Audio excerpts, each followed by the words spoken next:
ఈ వీళ్ళేమో ఇక్కడ అన్నీ వేసుకుంటారు, కానీ ఇది టేస్ట్ బాగుంటుంది. మన తెప్పాల చెక్క కన్నా ఈ సర్వపిండి టేస్ట్ బాగుంటుంది అన్నీ వేసేసరికి.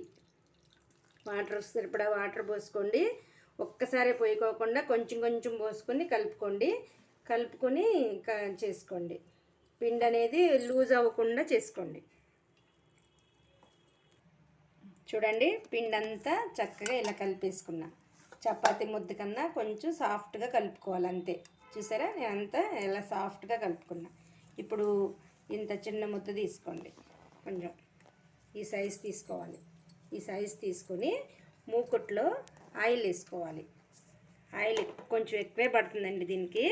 మూకుట్లో ఆయిల్ వేసుకుని ఇది ఇలా పెట్టుకుని చెయ్యితోనే స్ప్రెడ్ చేసుకోవాలి. ఇలా వీళ్ళు కొంచెం దొడ్డుగా చేసుకుంటారు, దొడ్డుగా చేస్తారనమాట. దీన్ని సర్వపిండిని కొంచెం